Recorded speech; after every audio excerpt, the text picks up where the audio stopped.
Good afternoon. This is Ricardo presenting a speech on cybercrime. This is my new topic for today. Cameraman, can you please give a roundabout to show that I am not alone in this jungle of warfare that we're going to talk about today?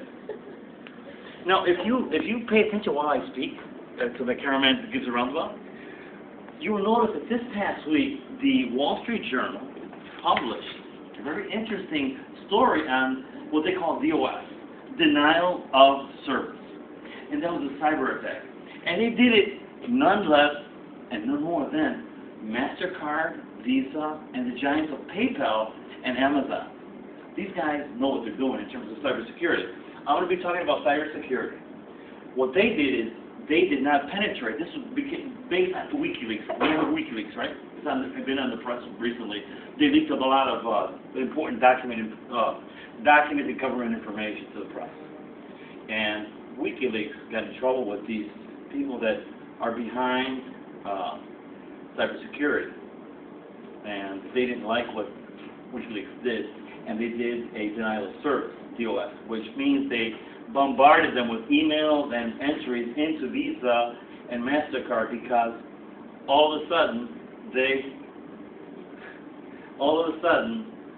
they stopped the transactions of Visa, MasterCard, and Amazon.com because they didn't like what they were doing. And it all started because WikiLeaks CEO got captured in London by a court order from Switzerland, and they captured him. But my point is that we're going to be talking about cybercrime. It's a tough and vital lesson to learn, one that I learned. Dealing with the internet is a very difficult thing. You got to be very careful what you're doing. Thank you. If I say invisible enemy, if I say warfare, espionage, Trojan, what comes to mind? What comes to mind when I say these things? Next slide. Let's see if something else comes. Phishing, malware, white hat, black hat. Maria, what does that mean to you? Does that mean anything to you? This is the new language of the internet, of cybercrime. A big thing, cybercrime. White hat is actually the good guy. White hat is the police that patrols it and does an assessment of how bad or how good your system is. The black hat is the guy that discovers that you have a leak in your system, and he goes after it, and he leaks information out, and he pulls out all the personal information he can and makes you get in trouble. Malware is all malicious software. That's what it means. Next slide, please. How about botnet, O'Day, Beacon, and Cloud? What is those? Do those names sound like you? No, they don't mean anything to me. They don't, okay. So botnets, hackers, and spam. Oh my! That's my point.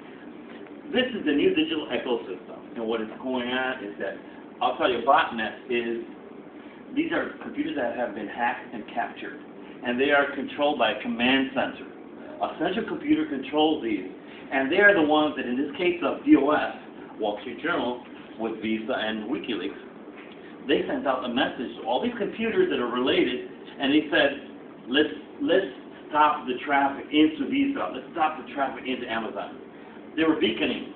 Beaconing means that they were under their master's command. And maybe it was your computer or my computer. It could have been our computers and we didn't know about it. The point is, this is the new ecosystem that's taking place over the internet. It's very dangerous. Next slide, please. So then one day it happens to you, meaning you're hacked. Your information is out. Your bank account gets disappears. You have a situation where your children are being watched by predators. That can happen to you. The invisible enemy is the new thing. You don't know what they're doing.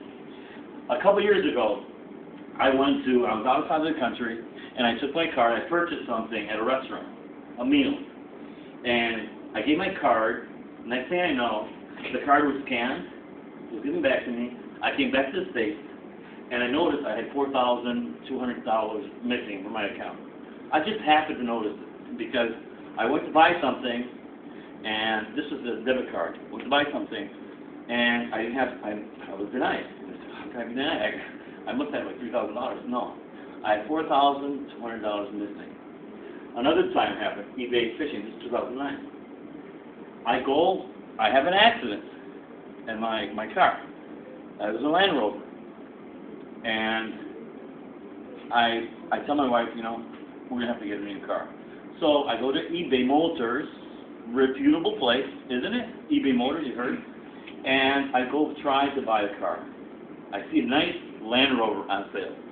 $14,000, a state-of-the-art, 2007, fully loaded, you know, everything that I liked about it, black. And I said, I want that car. But I wanted to do a transaction with him. I said, you know, $14,000, I'll buy it. I wrote into the eBay. I cleared my name. I put in my password, eBay password, PayPal, all this other stuff. And I was inside. I made the transaction. I sent in $7,000 to hold it. And I said, I'll send another $7,000, you know, as soon as the transaction is completed, and I could buy that car. I'll settle for that. But it was a steal. The car's worth $50,000. They were selling it for $14,000. I said, I got to have it. The story is this, short. I lost $7,000 because it was an act. It was trying to fool me. It deceived me. It was not an eBay account. Even though I called in, they sent me all the information, transaction, everything that eBay does, they did it. Now, think about this. Passport, Social Security, personal information, all this stuff is priceless because right now, with all this cyber terrorism going on, with all the terrorism going on, do you think that anybody can grab a passport and say they're from any country in the world? And it happens. The UK and especially Australia, they're very vigilant about their passports because, you know, we are friends with, the U.S. is friends with Australia, friends with the U.S., with the UK. If you see somebody with a UK passport or an Australian passport, they go in easy. It's not a matter of, you know, they're going to verify them or check them like if they have a passport from Iran, Iraq, right? But it happens. They can get fake passports through the internet as well, and they do it. This is my biggest danger, the pedophiles, where they use the internet to attract kids, young children. I have 2 kids, and I panic from this because I say if something happens to that because of these guys, this is very dangerous, and this doesn't let me sleep. Believe me. Next slide, please.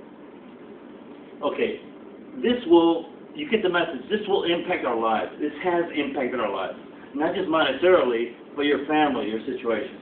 There is a sense of national security, and you've heard of Google pulling out of China. Why would Google pull out of China?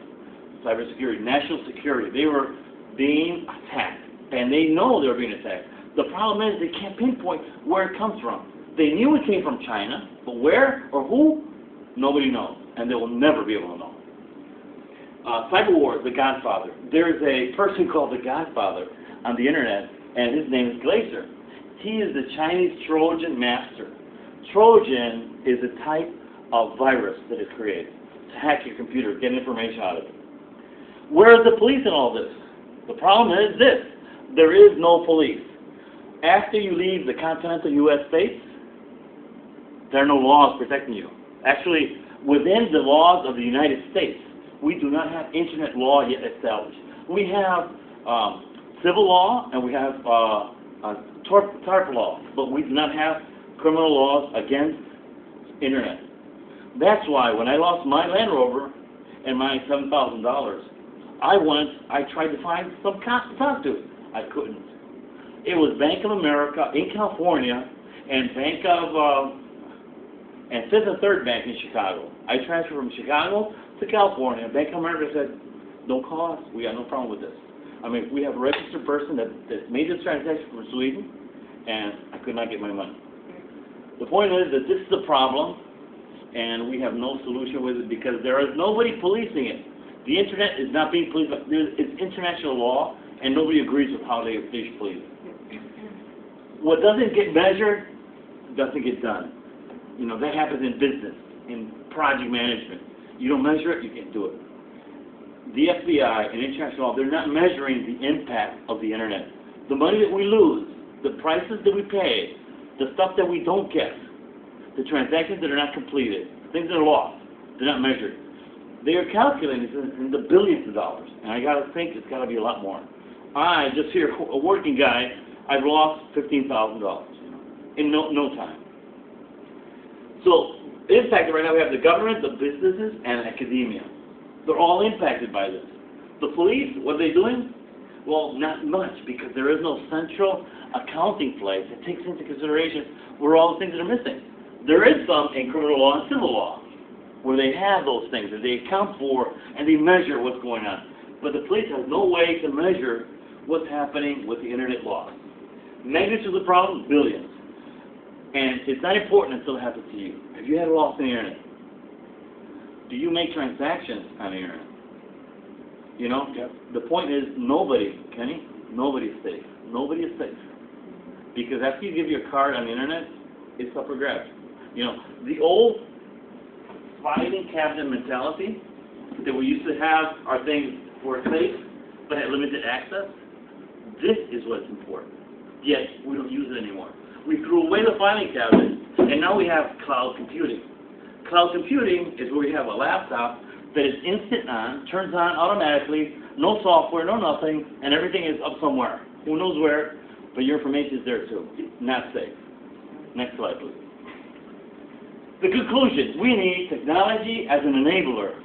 Okay, we do, and we know that. We have it, but we have to use it wisely. Now, we have a lifestyle of always on. We want everything to work automatically, instantaneously. When was the last time our TV did not turn on? We can't remember. You know, everything has to be instant on. Daily related transactions.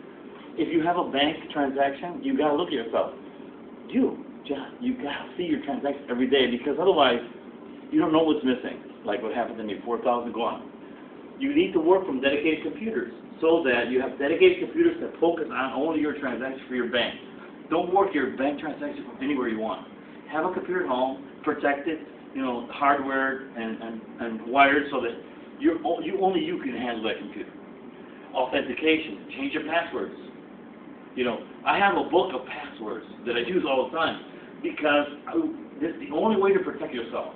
If you do the transaction, don't use the same number for everything you do. You're at risk. You're at risk. It's very easy to get to you. And establishing rules of the road. This is at home. I have 2 kids, and we have rules. What do we engage on the internet? What do we don't? What is dangerous? What is not dangerous? We have to educate our children and ourselves with what's going on the internet. We can lose everything, and we don't want that. Have access, have control, have encryption, and educate yourself. Next one, please. This is my bibliography, and I just want to mention a couple things. These are my sources here. I just want to mention that the iPod and the iPad, have challenged the status quo of the platforms of how we work today on computers. And now it makes it nice and dandy, and it's attractive. We have this one, Android OS. It's going to manage our kitchen. Now we have cell phones that monitor our health, monitor our heart rate, monitor if we have, you know, our sugar level is high or low. You know, we have that nowadays.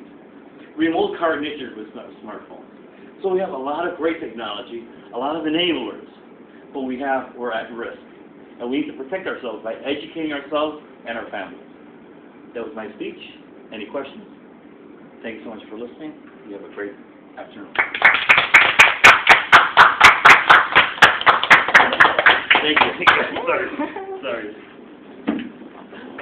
Nice to meet you.